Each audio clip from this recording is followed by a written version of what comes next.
Hello friends, कैसे हैं आप सब। मैं टैरो विजन विथ यूनिवर्स उपासना आज की इस रीडिंग में आपका बहुत बहुत स्वागत करती हूँ। उम्मीद करती हूँ आप सब खुश होंगे, पॉजिटिव होंगे, अपनी पॉजिटिविटी अपनी सराउंडिंग में फैला होंगे। फ्रेंड्स, जैसा कि आप जानते हैं ये जनरल और कलेक्टिव रीडिंग होती है। हो सकता है इसे कुछ एनर्जी आपसे रेजोनेट करे, कुछ एनर्जी आपसे रेजोनेट ना करें।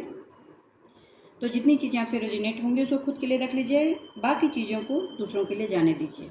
देखिए, अभी जो एनर्जी चल रही हैं थी नहीं बोलूँगी, कंटिन्यूसली चल रही हैं, अभी भी चल रही हैं। उस एनर्जी में आपको खुद भी समझ में आ रहा होगा, धीरे धीरे क्लियरेंस की एनर्जी आ रही है। जो बात आप किसी को समझाना चाह रहे थे वो बात धीरे धीरे करके क्लियर हो रही है।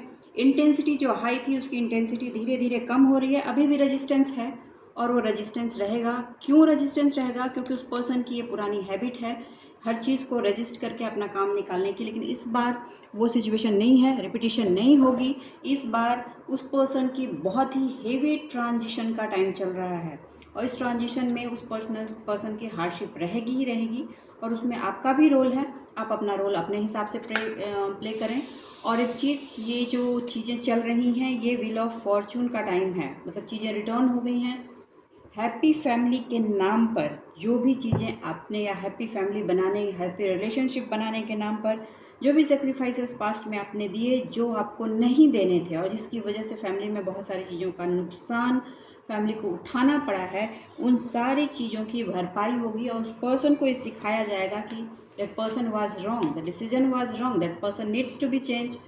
और इसके लिए ही ये ट्रांजिशन का टाइम चल रहा है। रिपीटिशन है, कल की ही एनर्जी का एक नेक्स्ट स्टेप फ्लो है। मैं वही आई है तो मुझे लेनी पड़ेगी, क्योंकि बहुत लोग इस चीज़ को जानना चाह रहे हैं, बहुत लोग इसमें स्टक हैं।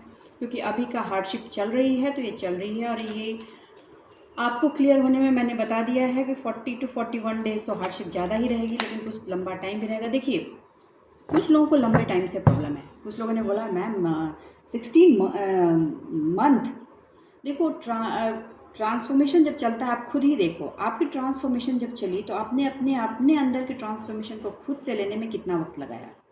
आप ट्रांसफॉर्म होने के लिए तैयार ही नहीं थे, आपको बहुत सारे हार्डशिप से गुजारा गया और लास्ट वाला हार्डशिप तो इतना बड़ा था कि जैसे कि सामने वाले की जान ही निकल जाए।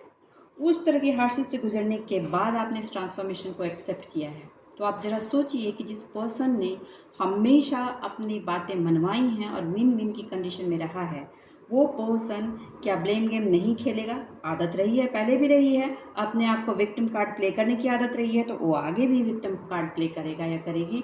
तो ये चीज़ें इतनी आसानी से क्यों? वो पर्सन हर मोमेंट रेजिस्टेंस में रहेगा या रहेगी।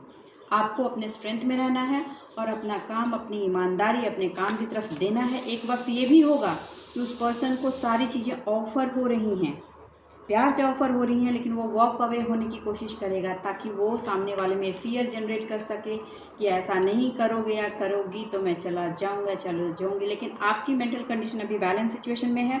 आपको कहा जा रहा है कि आप बैलेंस की ही सिचुएशन में रहें। आपको किसी भी ट्रैप में फंसने की कोई ज़रूरत नहीं है। ये ट्रैप में जो भी वो ट्रैप बना रहा है, एक्चुअली सच बताऊं तो वो पर्सन को एक हैबिट हो जाती है ना कि जैसे किसी को इस बात का हैबिट है कि मैं बहुत अच्छा हूँ, राइट। अब उस अच्छाई में कब वो अच्छाई की बाउंड्री क्रॉस करके दूसरे आदमी की ये राइट्स में वो इंटर कर जाता है, उस पर्सन को पता ही नहीं चलता। उस चीज़ को रियलाइज़ होते होते उस पर्सन में हाई प्रिस्टस की एनर्जी में आते आते बहुत सारी चीज़ों की ज़रूरत पड़ती है। अभी उस पर्सन को आप बातों समझाएं भी रहे हैं तो समझने को तैयार नहीं है। क्यों? उसकी ज़िद है कि उसकी बात मानी जाए। बट व्यूअर्स, मैं बोल रही हूँ आपको वो बात मानने की ज़रूरत नहीं है। You just stay away. Okay, देखिए, फर्स्ट कार्ड ही आया है कुछ ऐसे आइडियाज़ और कुछ ऐसी चीज़ें हैं जिसके साथ आप रेडी हैं एग्जीक्यूशन के लिए, लेकिन ये जो रेजिस्टेंस दिख रही है चीज़ों को लेकर ना, उसकी वजह से आपके एग्जीक्यूशन में डिलेज हो रही है। किसकी एनर्जी है? प्लीज़ कमेंट बॉक्स में आके बताएंगे कि किसकी एनर्जी में ये डिलेज हो रही है। सॉरी, मैं थोड़ा सा शिफ्ट कर देती हूँ ताकि आपकी विजिबिलिटी प्रॉपर रहे। ओके, डिलेज की एनर्जी निकल कर आई हैं। आपके प्लान को कहा जा रहा है कि जो भी चीज़ें एग्जीक्यूशन में हैं, आप किसी के रिएक्शन और बिहेवियर की वजह से अपने प्लान के एग्जीक्यूशन को ना रोकें। ओके, आप उसको एग्जीक्यूट करें, उसको लेकर आगे बढ़ाएं। आपको नेसेसरी स्टेप्स लेने ही होंगे अगर आप सक्सेसफुल होना चाहते हैं तो। ओके, देखिए, आपको ना आपका ये स्टेप सिर्फ आपके लिए नहीं है, ये इतना जानो, आपका ये स्टेप सिर्फ आपके लिए नहीं है, राइट। किसी चीज़ में वो पर्सन जो है ओवर क्रिएटिव होने की कोशिश कर रहा है और ओवर इमेजिनेशन के फील्ड में रहने की कोशिश कर रहा है, तो उस पर्सन को निकालने की जिम्मेदारी आपकी नहीं है। थोड़ी सी जेलसी की भी भावना आ रही है, क्योंकि वही है कि जब अथॉरिटी में होते हो ना, तो हम अपनी अथॉरिटी नहीं लूज़ करना चाहते। उस पर्सन को भी लग रहा है, उस पर्सन को ये लग रहा है कि मास में लोग पहले उसको रिकॉग्निशन देते थे, लेकिन उस पर्सन ने कभी भी इस बात को अहमियत नहीं दी कि वो रिकॉग्निशन जो उस पर्सन को मिल रही है वो कहीं ना कहीं आपकी तरफ से दी गई सपोर्ट ने बहुत बड़ा रोल प्ले किया है। तो आपने अभी क्या किया है, पहले पूरा सपोर्ट नहीं खींचा था, आप थोड़ा थोड़ा खींच करके उसको एहसास कराना चाह रहे थे, लेकिन वो पर्सन फिर भी उस अथॉरिटी में बैठा हुआ था। अभी आपने 100 का 100% सपोर्ट पुल कर लिया है। अब जब आपने 100 का 100% सपोर्ट पुल कर लिया है, तो उस पर्सन को बेसलेस सी सिचुएशन महसूस हो रही है, मगर वो हार नहीं मानना चाहता। It's very clear.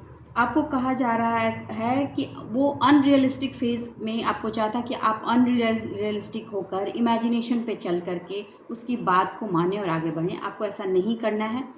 उनकी जेलसी है, उनको खुद ही उससे डील करना होगा। और आप अभी जिस स्ट्रेंथ में आकर के बाहर निकल रहे हो, आप उससे निकलो, क्योंकि आप अपनी जेलसी छोड़ चुके हैं, ठीक है। अब आपका लक्ष्य आपके गोल पर है। पब्लिक एक्नॉलेजमेंट अब आपकी तरफ आ रहा है, क्योंकि वो एफर्ट आपके रहे हैं, तो वो आपकी तरफ ही आएंगे। ठीक है, आपकी वजह से जिस पर्सन को, चाहे इमोशनल ग्राउंड हो या प्रोफेशनल ग्राउंड, आपकी वजह से जिस पर्सन को रिकॉग्निशंस मिली थी, वो चीज़ें अब घट रही हैं, क्योंकि अपने एफर्ट्स वहाँ से खींच लिए, सपोर्ट्स खींच लिए हैं। तो जब ये टाइम 6 मंथ, किसी की लाइफ में 6 ईयर्स भी हैं, राइट। बहुत कम लोग हैं जिसकी लाइफ में 6 ईयर्स हैं। 6 मंथ से जो आपने ये पूरा एफर्ट खींचा है और सारा का सारा काम खुद से किया है, तो ये पूरी की पूरी एक्नॉलेजमेंट, क्रेडिबिलिटी, आपके एफर्ट का पॉपअप होना, सब कुछ ऊपर फ्लरिश होकर दिख रहा है।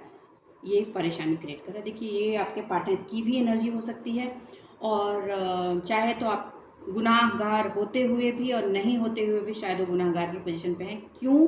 क्योंकि वो लंबे टाइम से इस चीज़ को उन्होंने इंजॉय किया है, तो उनकी हैबिट में आ गया है। तो हैबिट तब तक नहीं टूटती जब ट्रांसफॉर्मेशन का इन डेप्थ पार्ट नहीं चलता। छोटे मोटे ट्रांसफॉर्मेशन से ये लॉन्ग टर्म की हैबिट नहीं जाएगी, तो बहुत बड़े पैमाने पर ट्रांसफॉर्मेशन हो रही है उनकी लाइफ में, और ये होगी, ठीक है। आपको अपने कॉन्फिडेंस को बूस्ट करके रखना है। क्लियरली कहा गया है, you have to boost your confidence, और हमेशा कंटिन्यूएशन के फॉर्म में रहें। कभी भी ऐसा नहीं कि चलो ये चीज़ छोड़ दिया, चलो वो कर लेते हैं, नहीं। हमेशा कंटिन्यूएशन के फॉर्म में रहिए। जो भी काम है वो आपको कंटिन्यूएशन के फॉर्म में करते ही जाना है, बिना रुके। Oh my God, the hierophant. आप इस चीज़ से निकलेंगे ना, तो एज अ काउंसलर आप रोल प्ले कर सकते हैं। देखिए, जिस आपकी सपोर्ट की वजह से उस पर्सन का फ्यूचर, पास्ट में फिनेंशियल गेन तो है, प्रेजेंट में भी है, आगे भी है। आपके सपोर्ट को निकालने से फिनांस का डमाडोल होना है, लेकिन वो पर्सन चाहे कितना भी हो, आपका पार्टनर भी है ना, तो आपके फिनांस के लिए वो आप ही पर डिपेंडेंट होना चाहता है। फिनांस चाहता है वो आपसे, लेकिन अपनी बात भी वो आपसे मनवाना चाहता है। ये आप अपने हिसाब से समझ लीजिए, ओके। अब आप क्या हो, आप जो मेरे व्यूवर्स हैं, जो इससे गॉन थ्रू हुए हैं और पेनफुल सिचुएशन में है, उनको ये कहना है कि भैया, अगर तुम्हें मेरी सही बात सही नहीं लग रही है, तो फिर why any kind of support you want from me. क्यों किसी तरह का सपोर्ट मेरे से चाहिए? तुम अपना सपोर्ट खुद करो, और मैं ये नहीं कहूँगी कि आप गलत हो, ठीक है। तो अब आप फिनांस का सपोर्ट भी खींचने के मोड में हो, खींचा नहीं है, मोड में हो, सिर्फ आपने झांकियाँ दी हैं, ठीक है। लेकिन अभी भी वो पर्सन इस बात की रिजिडिटी में है कि वो तो मुझे मिलेगा ही मिलेगा, वो कहाँ जाएगा, वो तो देना ही होगा। मतलब वो ना दादागिरी वाली सिचुएशन। मगर मैं जहाँ तक देख रही हूँ कि आज जो मेरे व्यूवर्स हैं, वो उनकी विजडम से, जो उनको गाइडेंस कंटिन्यूसली मिल रहे हैं, उससे वो अपने प्रॉब्लम के परफेक्ट सोल्यूशन तक पहुँच पा रहे हैं, और वो समझ पा रहे हैं कि उनको एक्शन क्या लेना है और कैसे लेना है। आप अपनी रिलीजियस पार्ट को बेस बना करके अपने एक्शन को डायरेक्शन दे रहे हैं। It's a very good message. आप अपने रिलीजियस पार्ट को बेस बनाकर आप अपने एक्शन को डायरेक्शन दे रहे हैं। कॉन्ग्रेचुलेशन। आपको कहा जा रहा है कि अपना इसी विजडम, स्पिरिचुअल विजडम में आपको बने रहना है और ऐसे ही तटस्थ होकर के बिना किसी चीज़ में जजमेंटल हुए अपने एक्शंस को लीजिए, ठीक है। जो भी कमिटमेंट्स हैं रिलेशनशिप्स के वो अपने आप पूरे होंगे और अब वो पर्सन को ट्रांसफॉर्मेशन के बाद पूरा करना ही होगा। और देखिए, जो एक ग्रुप ऑफ फैमिली जिनसे आप बेनिफिशियरी रहे हैं फाइनेंशियल पार्ट पर आपकी तरफ से, वो ग्रुप ऑफ फैमिली भी आपके आपके द्वारा किए गए एक्शन को समझ रही है और वो भी चाहती है कि ये एक्शंस उस पर्सन की वजह से जो हैवीनेस बनी हुई थी आपकी लाइफ में, वो पर्सन का ट्रांसफॉर्मेशन हो। उस पर्सन की हार्डशिप चलने वाली है, मैं बार बार बोल रही हूँ, हार्डशिप चलने वाली है और सबसे ज़्यादा ये हार्डशिप इमोशनल ग्राउंड पर होगी और आपके लिए गए एक्शन से फिनेंशियल ग्राउंड पे भी थोड़ी हार्डशिप चलेगी। और सच बताऊँ, इमोशनल ग्राउंड से ज़्यादा इम्पैक्ट फाइनेंशियल ग्राउंड का हार्डशिप रोल प्ले करेगा। तो आप देख लीजिए। सॉरी, वो पर्सन अभी भी अपने रिलेशन में हमेशा, देखो थर्ड पार्टी, कोई रोमांटिक थर्ड पार्टी को यही ज़रूरी नहीं होता, इतना जान लो। कुछ लोगों को ओवर सोशल होना भी, एक ओवर सोशल बिहेवियर भी एक थर्ड पार्टी का रोल प्ले करती है।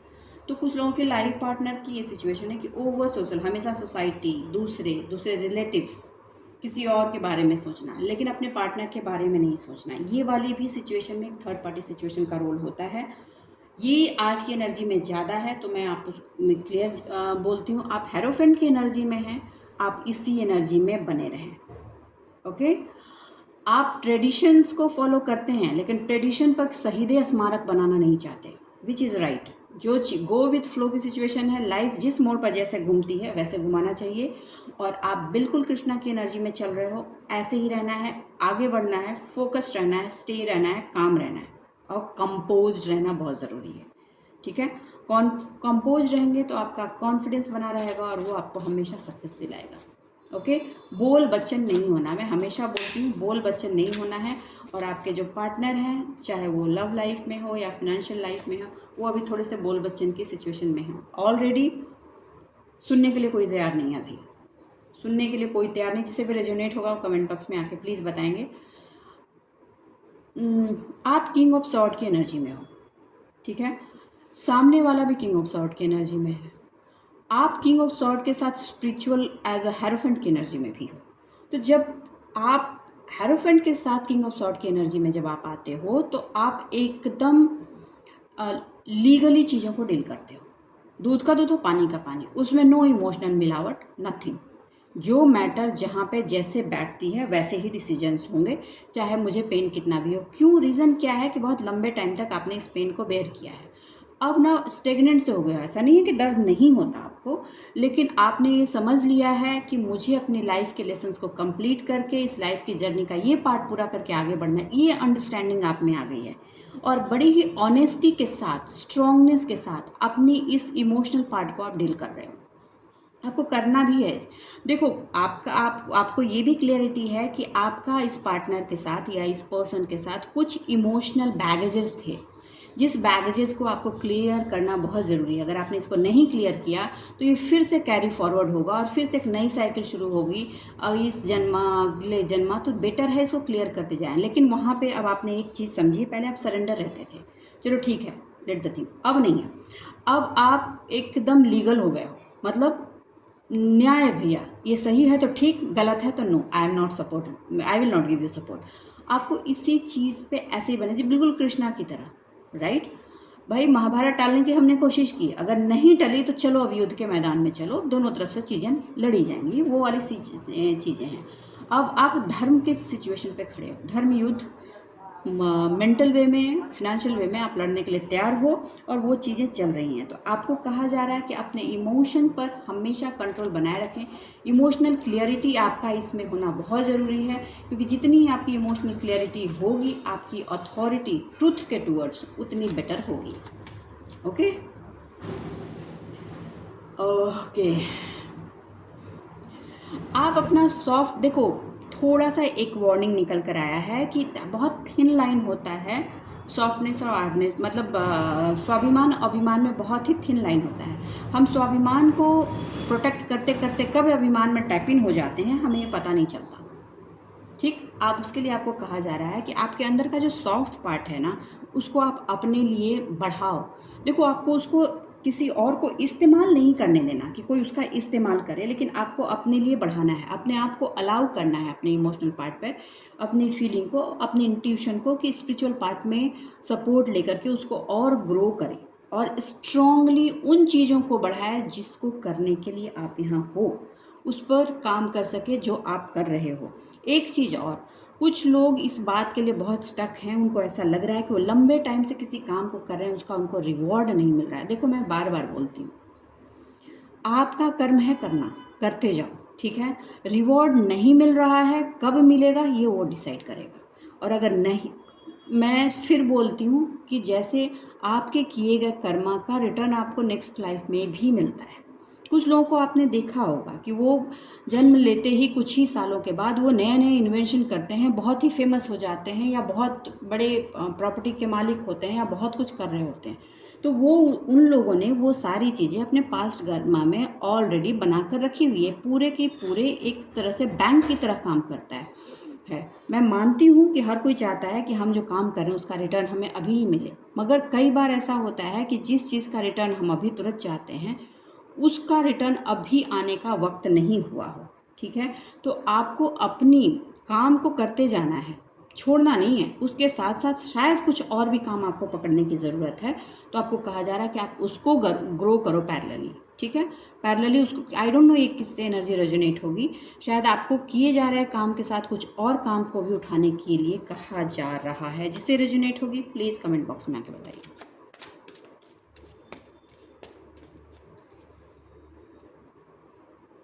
देखिए, लोगों में बातें तो आपकी होती हैं, पहले भी होती थी, आज भी हो रही हैं। आपके हार्डशिप की बातें हो रही हैं, आपके डेडिकेशन की बातें हो रही हैं, आपके अटेंशन की बातें हो रही हैं, ठीक है। आपको जो पास्ट में आप जो अननोटिस्ड पर्सन थे, अब हर जगह आपको नोटिस किया जा रहा है। आपकी चर्चाएं तो हो रही हैं, इसमें कोई शक नहीं है। कुछ उसमें पॉजिटिव भी है, कुछ उसमें नेगेटिव भी है। तो आपको कहा जा रहा है कि ये जो चीज़ें हो रही हैं ना, इसमें जो पॉजिटिव पार्ट आपको मिलता है सिर्फ आप उसको लो, और आपका जो टीम वर्क जिसके साथ चल रहा है उसको करते जाओ। आई डोंट नो किससे एनर्जीज निकल कर आ रही हैं। ओके, मुझे लग ही रहा था, मुझे लग ही रहा था। देखो, अभी ना मैंने कल की भी एनर्जीज ये आई थी, ये टावर मोमेंट, न्यू बिगनिंग वाली बात, सिचुएशन टाइट है, वो चल रही है। ये जो टावर की सिचुएशन आपकी लाइफ में आई है ना, और उसकी वजह से आपने अपनी आइडियाज़ को जो होल्ड कर रखा है, प्लीज़ उन प्लान को कंटिन्यू कीजिए, एग्जीक्यूशन में डालिए उनको। अनएक्सपेक्टेड जो है चेंज हो रहे हैं, वो रिन्यूअल के लिए आ रहे हैं। ये इस बार का जो ये सडन चेंज जो हो रहा है, और जो डिस्ट्रक्शंस आपको दिख रहे हैं इमोशनल ग्राउंड पे या फाइनेंशियल ग्राउंड पे, ये न्यू चीज़ की बिगिनिंग के लिए आपको बार बार पुश कर रही है। Just take it and execute your plan, step by step. अपने किए गए प्लान, अपने आइडियाज़ को, अपने ड्रीम्स को वो कम ट्रू करने के लिए एक्शंस में आ जाइए। ये चीज़ आपको दिखा रहा है, आपको फोर्स किया जा रहा है, आपको करने के सिवा कोई आपके पास ऑप्शंस नहीं है। और उस पर्सन के लिए भी है, उस पर देखो, जो हर इंसान के अंदर सोल होती है, हर किसी को ये पता होता है कि वो किसको फोर्स कर रहा है और किससे क्या कराने की कोशिश कर रहा है। तो उसकी सोल को भी कई बार ये इंडिकेशन दिया गया है that soul is doing wrong, because वो हैं, ट्रू सोल्स हैं वो लोग भी। तो उनको भी ये इंडिकेशन दिए जा रहे हैं बार बार कि ये जो आपने ट्रू सोल्स की एनर्जी को जो पहचाना है, आपको अब उस पर काम करना है, और ये पहले का जो आडंबर अपने सर पे ओढ़ रखा है उसको साइड कर देना है, और अपनी ट्रू सोल्स की एनर्जी को लेकर अपने ट्रांसफॉर्मेशन को और ग्रूम करना और आगे बढ़ाना है। जब ये आगे बढ़ेगा तब ये टावर वाला इमोशनल टावर का जो फेज उनको महसूस हो रहा है वो सॉल्व आउट हो पाएगा। That is the clear message. So take this cause as a positivity. उनकी जो जिद है ना, वो नहीं पूरी होने वाली इस बार, और उनको भी ऐसा लग रहा है कि उनकी भी सोल ये बात कह रही है कि इस बात तो ये जिद तो नहीं पूरी होने वाली है, ठीक है।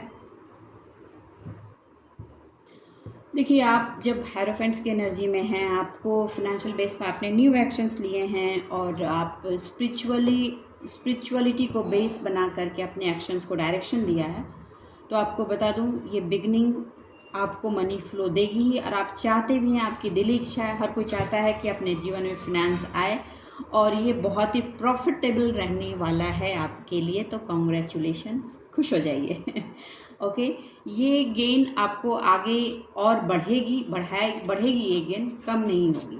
और ये आपके करियर के लिए एक न्यू अपॉर्चुनिटीज़ हैं। बहुत खुशी हो रही है मुझे हेरोफेंट के नीचे द एस ऑफ पेंटिकल की इस एनर्जी का आना मुझे इस बात का संकेत दे रहा है कि देखो, मैं पहले भी बोलती हूँ, मैं इस बात को बीच में रोक के बोल रही हूँ कि जब हमें मुश्किलें दिखती हैं ना, कि हमारी लाइफ में मुश्किल चल रही है, हार्डशिप चल रहा है, इमोशनल टर्बुलेंस चल रहा है, फिनेंशियल टर्बुलेंस चल रहा है, होल्ड इट, रुकिए, सोचिए, जानने की कोशिश कीजिए कि बदलाव कहाँ चाहिए, क्या ज़रूरी है इसमें बदलना, मुझे किस पार्ट पे काम करना है, इस पेन में मुझे अपने आप में क्या परिवर्तन करना है, इसको मुझे कैसे लेना है। क्योंकि जब तक आप परिवर्तित नहीं होंगे, न्यू एनर्जीज़ की एंट्री नहीं होगी और चीज़ें रिन्यूअल नहीं होंगी, और तब तक ट्रांसफॉर्मेशन और पेन की चीज़ें चलती रहती हैं।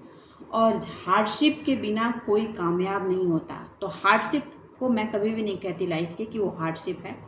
हार्डशिप मुझे वो पाथ लगता है जिस पाथ पर हम अपने आप को प्रूफ करते हैं, हमारी आइडेंटिटी को प्रूफ मिलती है उस हार्डशिप की वजह से जो हमारी लाइफ में आती है। उस एफर्ट को हम पहचान पाते हैं जो हमारे अंदर है, उस ऊर्जा को हम ले पाते हैं जिस ऊर्जा पर अपनी ऊर्जाओं को काम करके हम चमका सकते हैं, हम अपनी लाइफ का वो डायमंड बन सकते हैं जो हम हैं, जो ईश्वर ने हमें बनाया है। तो पहले हार्डशिप से तो परेशान होना आप छोड़ दो और कूल माइंड होकर के एक्शंस लो। आपने जो टारगेट गोल्स बनाए हैं बस उसी पे रहना है और अपना काम करते जाना है। बहुत अच्छी रीडिंग निकल कर आई है, बहुत ही अच्छी रीडिंग निकल कर आई है। आज जो जिन लोगों के तक पहुंचेंगी उनके माइंड में जो भी कन्फ्यूजन्स होगा अपने पार्ट को लेकर वो क्लियर हो जाएगा। ओके, देखो आप अब हर चीज़ को इमोशनल पार्ट पे नहीं डील कर रहे हो, राइट। बेस आपका स्पिरिचुअलिटी है। स्पिरिचुअलिटी पे जब आप बेस हो रहे हो तो आपने हर चीज़ को डील करने के लिए न्याय संगत प्रक्रिया को अपनाई है। मैं वर्ड्स इस्तेमाल कर रही हूँ न्याय संगत, ठीक है, कि अगर चीज़ें न्याय संगत हैं तो ठीक, अगर नहीं हैं तो मुझे भैया माफ़ करो, ठीक है। इस न्याय संगत वाली न्यायिक एनर्जी वाली जो आपकी एक्शंस हैं, सेल्फ डिसिप्लिन्स हैं, आपका इंटेलिजेंस इसी पार्ट पे काम कर रहा है, आपकी ऑनेस्टी इसी पे काम कर रही है, आपकी स्ट्रेंथ इसी पे बनी हुई है। इस चीज़ को बेस बनाकर और डिवाइन पर ट्रस्ट करके जो आप न्यू बिगिनिंग कर रहे हैं वो सही जाएगी। आपको आपकी पोटेंशियल का एक नेक्स्ट लेवल देखने को मिलने वाला है, ठीक है। एक नेक्स्ट लेवल आपको आपके पोटेंशियल का दिखने वाला है। आप जिस चीज़ को लेकर पास्ट में बहुत दुखी थे कि हाय लोग मेरा साथ नहीं दे रहे हैं, हाय मेरा ये काम कैसे होगा, हाय मेरा वो चीज़ ऐसा हो गया, हाय मेरा वो चीज़ हो, आप खुद से ही खुद को कहेंगे कि मैं तो बेकार ही इतना परेशान हो रही थी, इस काम को करने में तो मैं सेल्फ ही कैपेबल हूँ, क्यों चाहिए मुझे किसी का साथ। और अब आप तब ये रियलाइज़ करेंगे कि जब इंसान खुद का सारथी बन जाता है ना तो उसका रथ कोई नहीं रोक सकता विजय श्री की तरफ चलने के लिए, ठीक है। और ये फेथ वहाँ से डेवलप होता है जहाँ से यूनिवर्स आपके साथ जुड़ जाते हैं। तो आप अपने किसी बिगनिंग में ऐसे ही यूनिवर्स के साथ कनेक्ट होकर आगे बढ़ें और हाँ, बेवकूफ़ बनने की कोशिश ना करें जो पास्ट में किया है। ओके, चलो ये चीज़ आ ही गई, ठीक है। देखो आप में ना चीज़ों को ग्रो करने की एनर्जी है, बिल्कुल वैसे जैसे एक मदर एक बेबी को ग्रो करती है, समझ रहे हो। तो जब आप में वो पोटेंशियल है, ठीक है, तो आपको कहा जा रहा है कि हर चीज़ को आप डीपर वे में जाकर अंडरस्टैंड कर सकते हो। तो उसके लिए आपको अभी थोड़ी सी हो सकती है ज़रूरत पड़े कि आप अलोन होकर उन ऑब्स्टिकल्स को, मतलब चाय बनी हुई है, मक्खी पड़ी है, उसको निकालो, देखो कि हाँ वहाँ मक्खी कहाँ पड़ी है, उसे छीन कर निकालो और उसका इस्तेमाल करो, ठीक है। वो चीज़ डेली बेसिस पर बहुतों को करने की ज़रूरत है, स्पिरिचुअलिटी का साथ लेते हुए। आज स्पिरिचुअल बेस निकल कर पूरा आया है, ठीक है। स्पिरिचुअलिटी का साथ लेते हुए मुझे ये कार्ड जब आता है तो मुझे ये कार्ड सेल्फ रियलाइजेशन का कार्ड होता है और ये सेल्फ एनर्जी को पहचानने में सबसे ज़्यादा मदद करती है। आज की ये रीडिंग भी आपको सेल्फ एनर्जी का एक स्टेप अहेड कराने में आपको हेल्प करेगी। आपके लाइफ के डायरेक्शन को वैल्यूएबल कैसे बनाना है ये चीज़ बताती है ये चीज़ को, और ये चीज़ आपके अंदर स्पिरिचुअल गेन से ही आई है। पास्ट में जो वो कन्फ्यूज़न और डाइसी सी सिचुएशन, इमोशनल ग्राउंड पे कुछ समझ नहीं पा रहे हैं, फिनांस इधर उधर जा रहा है, क्या करें, अब आपको हर चीज़ को वो डिस्कवर करने की जो आपके अंदर एनर्जी डेवलप हुई है ना वो यहीं से आ रही है। ओके, चलिए मैं आर्कएंजल माइकल का कार्ड उठाती हूँ। Okay, page of pentacle. Okay, आपके गुड न्यूज़ पर बैरियर बनाने की कोशिश है। बैरियर बनाने की कोशिश है, मैंने पहले की 2-3 दिन पहले की रीडिंग में आपको बताया था। ठीक है, आप उसके लिए परेशान नहीं हो। ये बैरियर आपके मनी के पार्ट, बिजनेस पार्ट पे बन रही है, करियर पार्ट पे सबसे ज़्यादा बनाने की कोशिश की जा रही है। मगर आप जिस तरह से आप जिसका बेस स्पिरिचुअल पार्ट हो, उसको इतना डरने की कोई ज़रूरत नहीं। आपकी झोली की चीज़ है, किसी की हिम्मत नहीं है कि कोई अपने आपका फ्यूचर आपसे ले सके। ठीक है, चलिए पॉजिटिव रहिए। हे यूनिवर्स, हे डिवाइन, प्लीज़ मेरे व्यूवर्स को गाइड कीजिए। आप मेरे व्यूवर्स के लिए क्या संदेश देना चाहते हैं, आप मेरे व्यूवर्स के लिए क्या पर्सनल संदेश देना चाहते हैं, प्लीज़ बताएं। ओके,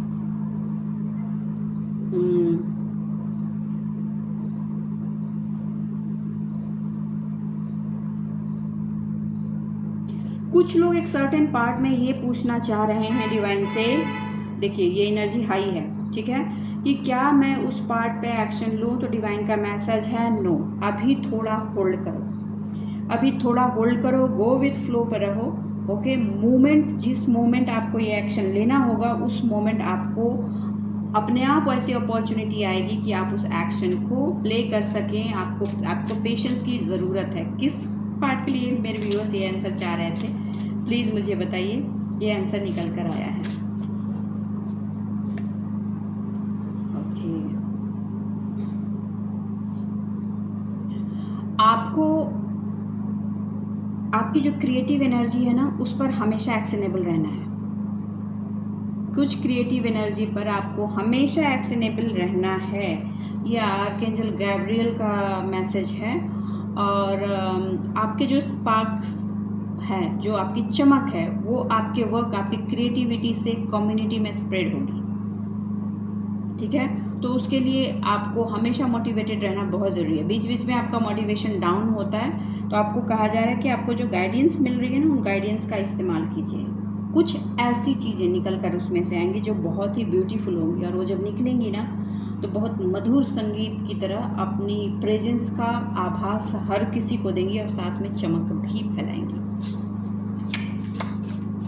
कुछ हिडन मैसेज है, सबके अलग अलग एनर्जी के अकॉर्डिंग रेजोनेट होगी, तो उसी के हिसाब से लीजिए। देखिए मैंने देखिए चीज़ें पॉजिटिव बोलने से पहले पॉजिटिव कार्ड खुद ही बोल रहे हैं। Change is coming, change is coming. ठीक है, और कुछ ट्रांसफॉर्मेशन है, एग्जिस्टिंग ट्रांसफॉर्मेशन के साथ साथ कुछ ट्रांसफॉर्मेशंस हैं, और बहुत ही ब्यूटीफुल ट्रांसफॉर्मेशंस हैं। इन्जॉय करने वाला ट्रांसफॉर्मेशन है, और इस चीज़ को अपॉर्चुनिटी की तरह लीजिए। इस अपॉर्चुनिटी का आपकी लाइफ में होना बहुत ही ज़रूरी था। ओ माय गॉड, जजमेंट वाली सिचुएशन है। मैंने कहा ना, सालों की बेयरिंग वाले लोगों की ना अब चीज़ें एकदम, आपकी इमोशनल पार्ट को जिस तरह से इस्तेमाल किया गया था उस पर भी जजमेंट हुई। मैंने कहा ना, changes is coming, happiness is coming, enjoy.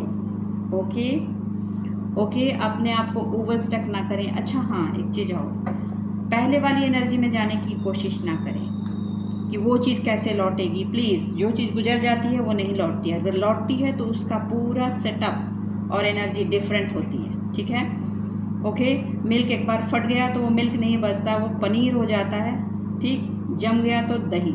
दोनों फॉर्म खाने में बहुत हेल्दी हैं और बहुत अच्छे हैं। तो आप इस बात का रोना ना रोएं कि दूध नहीं बचा, हाय दूध नहीं बना, कोई बात नहीं, पनीर का इस्तेमाल करो, बहुत सारे ऑप्शंस हैं उसमें इस्तेमाल करें, कोई बात नहीं। दूध जमा, दही जमी है, दही का इस्तेमाल करो, that is also very good for health. कहने का मतलब है कि वो आपके दूध से ज़्यादा हेल्दी हो जाएगी। ठीक है, पास की जो सिचुएशन थी वो उसी तरफ वैसा ही नहीं होगा, उससे अलग होंगी चीज़ें। ठीक है, और वो जो चीज़ें अलग होंगी वो ज़्यादा बेनिफिशियल आपके लिए हो रही हैं। तो आपको कहा जा रहा है कि जो सिचुएशन आएगा उसमें सिर्फ आपको एक्सेप्टेंस की एनर्जी में रहना है, और अपना एनर्जीज उसमें सिर्फ एन्जॉयमेंट के पार्ट के लिए डालना है, और ये चीज़ आपको खैरात में नहीं मिल रही है। You are the deserving candidate. देखिए कार्ड बैक टू बैक पुष्टि कर रहे हैं, something is coming new in your life. चाहे वो रिलेशनशिप हॉरिजन हो, बहुत लोगों की लाइफ में रिलेशनशिप पार्ट पे है, रिलेशनशिप की एनर्जीज अलग लेवल में शिफ्ट हो रही हैं। देखो, अगर पास्ट की इससे पार्टनर से आपकी रिलेशनशिप टॉक्सिसिटी हो गई है, तो आपको बता दूँ वहाँ की भी एनर्जी चेंज होगी, आपके पार्टनर की भी ट्रांसफॉर्मेशन का पार्ट चल रहा है, बहुतों की लाइफ में ट्रांसफॉर्मेशन के पार्ट चल रहे हैं और बहुत हार्डशिप वाले में चल रहे हैं, हार्डशिप वाले में चल रहे हैं। आप उनके बर्थ चार्ट को चेक करा कर देखें, आप ये पाएंगे कि उनमें शनि चल रहा है, शनि की 7.5 स्टार्ट हुई है, तो उनकी अभी तो बहुत ही लगने वाली है, बहुत ही ज़्यादा बुरी। और डिवाइन ये कह रहे हैं कि तुम डर किस बात के ले रहे हो जब मेरे हाथ तुम्हारे कंधों पर हैं। बढ़े चलो धीर तुम बढ़े चलो, वीर तुम बढ़े चलो। ओके, बस बढ़े चलो, एक्सेप्ट करते जाओ, बस ट्रुथ को एक्सेप्ट करते जाना है। अफसोस मातम किसी चीज़ का नहीं मनाना, ना यहाँ आपका कुछ था, ना आपका कुछ है, ना आगे कुछ आपका रहेगा। ठीक है, आप आए हो, कर्म करके जाओगे, कर्म ही लेकर जाओगे और उसी को आगे लेकर आओगे। तो बस आज के लिए इतना ही दोस्तों। उम्मीद करती हूँ मेरी रीडिंग से आपको गाइडेंस मिली होगी। अगर मेरी रीडिंग से आपको गाइडेंस मिली है तो प्लीज़ वीडियो को लाइक कीजिए, चैनल को सब्सक्राइब कीजिए। I am also claiming this energy today. Energy is like very good energy, like I like this kind of energy. Divine, please also support me always, and viewers please also support me, message me. okay, चलिए मिलते हैं अगले reading में। जो भी comments हो please कीजिएगा, फिर मैं रिप्लाई करती हूँ उसका। चलिए तब तक के लिए बाय बाय, खुश रहिए, आबाद रहिए।